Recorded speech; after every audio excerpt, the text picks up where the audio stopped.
Hello everyone, welcome to Languages Pedro, my new channel dedicated to everything that revolves around languages and language learning in general. In this introductory video, I will be speaking about all the languages that I know in all the languages that I know. So, hope you enjoy it and let's start right away. So, first language that I'm going to speak in is English. I'm going to try to maintain a sort of chronological order in the languages I'm going to speak because I will start with English and I will continue with German, Russian, in the same order in which I learned these languages. And I will eventually talk in my native language, which is Spanish.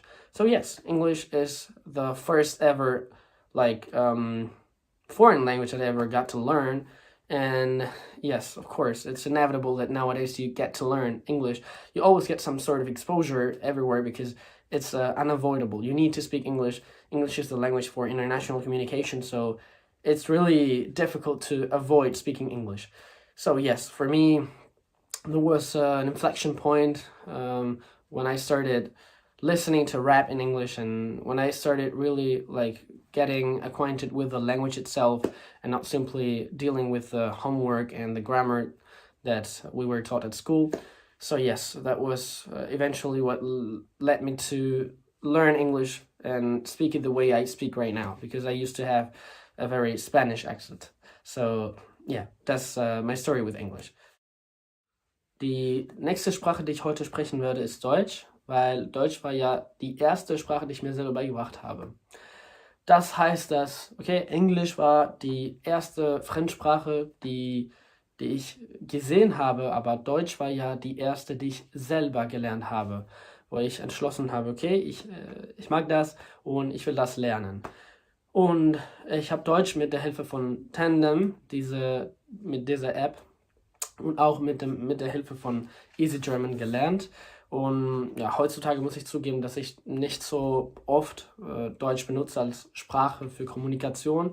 Aber ja, es ist eine Sprache, die ich immer sehr lieb habe, weil Deutsch war, wie gesagt, nicht nur eine Sprache an sich, die mich immer beeindruckt hat und die mir immer gefallen hat, sondern auch eine Sprache, die mir die Türen geöffnet hat zu weiteren und anderen Sprachen. Deswegen werde ich immer dafür dankbar sein, dass Deutsch meine erste Fremdsprache war. Also in dem Sinn, dass ich das selber gelernt habe. Следующий язык – это русский язык. Я всегда всем говорю, что я именно с 2020 года изучаю русский язык, но это не на 100% правда, потому что я уже умел читать на кириллице. Когда-то мне было скучно, когда мне было 15 или 16 лет, и я научился читать на кириллице.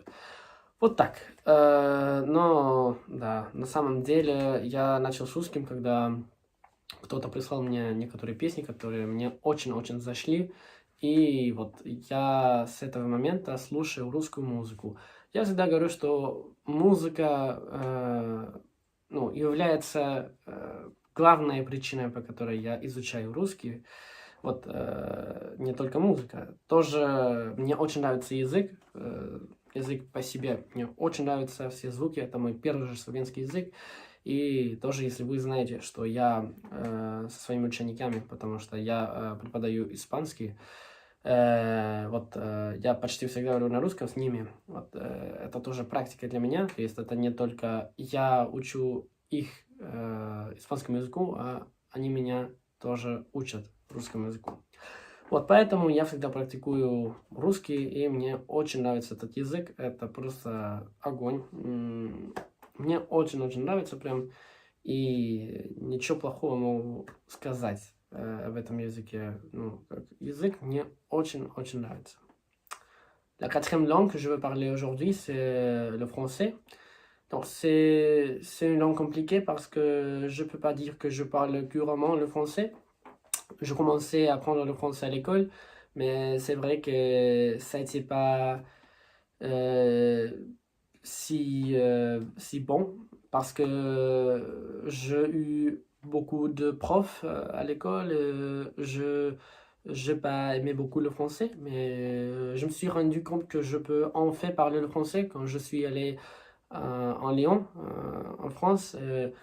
J'ai vu que je pouvais pas parler avec des gens en espagnol, en anglais. J'ai dû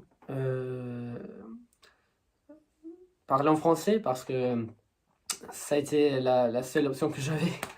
Et donc, comme vous pouvez voir, c'est pas une langue que je peux pas, que je peux euh, parler très très couramment, mais je la peux parler. En fait, je la peux comprendre mieux que je la peux parler, mais je dois pratiquer. Ouais. Allora, la prossima lingua che voglio parlare è l'italiano. So che la storia è un po' strana, ma 4 settimane fa non parlavo italiano, non parlavo niente in italiano e adesso parlo un po' di italiano perché al Gathering a Varsavia, al Polyglot Gathering, questo anno è stato a Varsavia, e ho imparato, ho cominciato a parlare in italiano. Avevo ascoltato il podcast italiano del mio amico Davide, ma mai avevo parlato in realtà l'italiano con gente, ma sì, ho cominciato a parlare, non è stato più difficile perché se sai spagnolo, se parli già lo spagnolo non è difficile capire e quindi se cominci a parlare, se cominci a vedere come si dicono le cose non è difficile, è come un'estensione della lingua, no? Non so. Ma sì, è un'incorporazione abbastanza recente. A seguinte língua que eu vou falar é o português.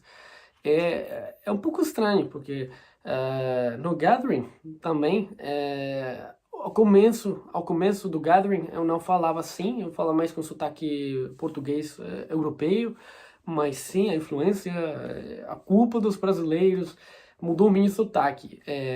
Agora falo assim. Mas, na verdade, eu acho que o português é uma língua muito bela. Eu moro muito perto de Portugal, você sempre está ouvindo alguém que fala português nesta zona, nesta área onde eu moro, na Espanha. Eu moro na Extremadura, também há uma Extremadura, eu acho, em Portugal. É uma coisa normal ver os portugueses fazendo as coisas e comprando as coisas que são mais baratas na Espanha. Mas sim, eu acho que as duas variedades da língua são muito belas. Realmente, agora eu estou falando português mais brasileiro, mas na verdade eu gostaria muito também de falar, de aprender o português com sotaque mais europeu. Simplesmente uma coisa que eu gosto muito de fazer é falar em sotaques, com sotaques diferentes. Sim, eu gosto muito disso, sim. La següent llengua que volia parlar avui és el català. És una miqueta estrany que un estrany pugui parlar en català, però sí, la raó, el motiu que tinc és molt, molt normal, és molt comú, i és que em vaig veure una sèrie que es diu Merlí, que estic segur que vosaltres coneixeu, si sabreu català, n'estic segur. I doncs a mi m'agrada molt la llengua, crec que és una llengua molt, molt maca i que la gent no té cap idea de com es parla realment en català i en Catalunya en general. És una miqueta complicat parlar d'això, però sí, diguem-ne que el català, el valencià i allò que es parla a les illes també és la mateixa cosa. No és important el nom que té, però sí, al cap i al fi és la mateixa llengua i crec que és una llengua que m'agrada molt parlar-la llavors el primer cop que he parlat català en la vida real va ser al Gathering. Crec que és la tercera vegada que he mencionat aquest Gathering. Però sí, és així i estic molt content d'haver après aquesta llengua i de parlar-la i sincerament ara mateix vull llegir més en català perquè mai he llegit cap llibre en català i doncs això és el que vull fer amb el català, llegir molt i escoltar molt fins que arribi un punt on ja em trobi on vull. Ostatni język na dzisiaj to polski język. Wiem, że polski jest skomplikowany język, ale mam bardzo duży problem z tym, że kiedy chcę coś powiedzieć po polsku, nie wiem jak, zaczynam mówić po rosyjsku, bo rosyjski lepszej znam. I to jest tak, ale będę mieszkał w Polsce i chcę z ludźmi różnymi rozmawiać po polsku i ćwiczyć ten język z nimi. Ale tak, polski mi się bardzo podoba. Byłem już w Polsce dwie tygodnie temu i tak, mam nadzieję, że będę ćwiczyć i używać polski język bardzo często w następnym roku. Y finalmente, la última lengua que voy a hablar hoy, después de hablar todas estas lenguas y después de tener una especie de explosión en la cabeza, es el español. El español es mi lengua nativa y básicamente es la lengua en la que me siento más cómodo hablando, aunque como habéis podido ver, las otras lenguas tengo diferentes niveles de habla, pero al fin y al cabo el español al final, como decimos siempre, uno tiende a barrer para su casa y es lo más fácil para mí en este caso de hablar. Así que simplemente agradeceros que hayáis visto el vídeo, muchas gracias por la atención y nos veremos en futuros vídeos. Hasta la próxima.